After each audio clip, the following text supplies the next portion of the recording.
What's up, guys? It's Sai, the email guy, and I have something super cool to tell you about today, which is a pretty cool announcement as well. So I've been working with an ecom brand recently, and the owner basically came to me last week and he said, look, we need a campaign because we've got a restock, and basically our subscribers need to know about it. And I said, okay, cool. So what do you have in mind? And he said, right, we've got a restock. We're going to give the discount, but I also want to introduce the new dish, fried rice. And I said, okay, I get where you're coming from, but from a copy perspective and a storytelling perspective, even though we're in the D2C space, we need to stick to one clear goal, one CTA, and one clear story that guides them to take the action. Even in this kind of attention economy, we don't even know if these people are even going to read to the bottom of your email. So let's keep it short, let's keep it punchy, and let's guide them towards that clear CTA. So ultimately, the results of this have been super cool, especially from my perspective. This has been the highest revenue campaign that he has run on Klaviyo to date. And on top of that, it's also had his highest open rates. Now, we went a bit back and forth in regards to what's going to be included in the email, back and forth over the subject lines as well. And we did an A/B test. And the results of that A/B test are pretty interesting. So I'm going to break it all down for you today, how I wrote it, how I wrote the copy, the psychology behind it, and the results of the campaign. So let's dig in. Just a little overview about me. I have an English degree and I've also been a copywriter for about the last year and a half, 2 years of my life, but been writing all my life. As a copywriter, I kind of found a love for email. And since then, for the last year, I've been absolutely obsessed with email and I have my own email marketing agency. So let's dig in. So when I said that I was going back and forth with the subject line with the owner, the subject and the preview lines, we had two. You asked, we restocked, and a preview plus a little extra. Now, the reason why we thought that would be a good option is because we're letting them know about the restock, but we're also opening a loop about the little extra. And therefore, it piques curiosity for them to come inside and read the email. Obviously, when I get to the results of this, it would be super interesting. The second subject line, which is here's a little present, or two. Now, the difference between both of these is that obviously the first one, it tells them exactly what they're getting. It's a restock and it opens a loop. But the first one, here's a present. Okay, well, what's the present? That's the first inclination to open the email. Or two, okay, there's two presents in here for me. So now the reader's like, okay, now I've got more urgency to open this. Okay. So I've laid out the email like this. This is how I lay it out for the design team at this brand. And yeah, I start with the headline. So I've made it into 4 very simple sections. And we start with the headline, which is our biggest restock yet. Nice and big. So as soon as they've opened the email above the fold, they can see it's the restock. Then we've got, and it's all thanks to you, so you deserve a little something special. Okay, so the person reading this now understands that okay, this is speaking to me directly. And now I deserve, the company is now giving back to me. The first thing someone does when they open an email is what's in it for me? And you're literally telling them straight away, this is a gift for you. And that just couples perfectly with the subject line. We fulfilled an expectation straight away, and they're thinking, okay, well, what's this gift? What's this gift? And you've got the graphic here of the dish and get 10% off with the code restock. So there's your clear call to action. And it basically tells them straight away what they get above the fold, and expectations have been met. Now, I've also laid this out, and I'm going to get to the main body and the reason why I've chosen to write the copy this certain way. But as you can clearly see already, I've gone for the visual hierarchies and the inverted triangle, because as somebody reads this, the attention is constantly being guided down the screen, right? So that's how you're going to keep their attention. So we tell a little story here. Over the last few months, we've been going like crazy, and we couldn't have done it without your support. So we're celebrating with a little something special for you. And again, the code again with a graphic. There should be a graphic there.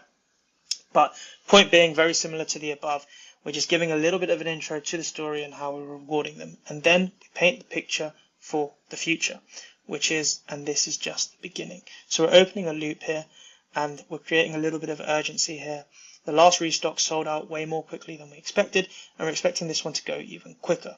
So stay tuned, keep your taste buds ready, and oh yeah, and the best part, that should not be in here. So stay tuned, keep your taste buds ready, and ultimately, that is painting a picture for them of what to expect in the future. So if we go through from the beginning of the email, we've got a large header, piques the attention, and you know what, we've rewarded them for the attention that they've given us from reading the subject line. Okay, we've also let them know that they've got a discount. They can click that and they can go straight to the website. And that is all before the fold. Like somebody might be on the train, somebody might be about to lose signal on their phone. Okay, we need to get that in early. Okay, then we paint a little story, like an introduction to the story. And again, that we are rewarding them constantly. Like I mentioned before, the reader's thinking, what's in it for me? And this is just the beginning. So this opens a loop. It opens a loop, and we've also created urgency. Okay, so when you look at the psychology behind that and why we've done this in direct response copy, we need to try and get a reaction straight away. And I'll go through the click-through rates as well. But we want to get a reaction straight away and to get the reader to take an action. That's why it needs to be simple. That's why it needs to be direct. And that's why we've gone with this visual hierarchy. And then as we end, grab your favorite dishes. So let's take you on a journey through the flavors of India. It's obviously an Indian food brand. And again, a graphic and the shop now button. So we've got 3 CTAs here. 2 are the same, and this one's shop now. I mean, the graphic could be about, some other dishes as well. And obviously your footer and everything else as well. So that is the breakdown, and now I'll take you through all the results. Okay, so I'm currently in the Klaviyo account of my client. I don't want to take any screen grabs or recordings because I haven't got authorization from my client. But as I said to you, we had 2 subject lines, okay? The first one is you asked, we restocked, and with the preview line plus a little extra with the eye emoji. That received an open rate of 36%. Now, if I look at the restock email variation B, which is here's a little present, or 2, the one that I said would yield greater curiosity for the person that opens it. Like literally 1 present, okay, cool, I'm interested. 2 presents, wow, okay. So that actually yielded a 47.2% open rate. And ultimately Klaviyo then ended up sending that out to more recipients. So that's over a 10% open rate. So we know that that variation in the subject and preview line worked. But what is super interesting is that the click rate, well, this is kind of obvious, but the click rate was higher on that one as well, 3.66% in comparison to the first subject and preview line, which was 3.16%. Now, this is where it gets interesting, because when I look at the revenue between both emails, at the start, when we first ran this campaign, the variation A, the first subject line and preview line, actually had a better purchase ratio. And now at the end, obviously everything's in favor of the second version. Like we've got higher open rate, higher click-through rate, and higher revenue generated. But that was super interesting throughout. And I suppose the one thing that I would say is from an A/B testing perspective, like a lot of people know this, but it's worth noting, is that you should only change 1 variable. So the only variable we changed, you could even say it's 2 variables to be honest, but was the subject line and the preview line. And that was because me and the owner had 2 different mindsets about going about it. So yeah, that's just super cool and super interesting. Like the fact that you can kind of look at the metrics and you'll realize, like when I was looking at them, like I was checking this every few hours. Like I was happy with the results, obviously, but I was digging into, well, why at first have we got a higher open rate on one email, but the placed order value for the other one is higher? Like that doesn't correlate. But now at the end of the test, it all makes sense.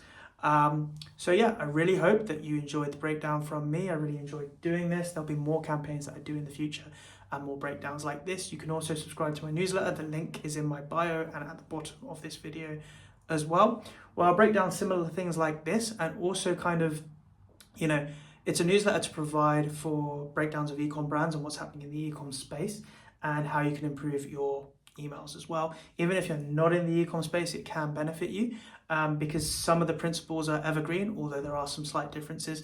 So if you're interested in any of that, my newsletter is the place for you, and it's free as well. Thank you very much, and I'll see you on the next one.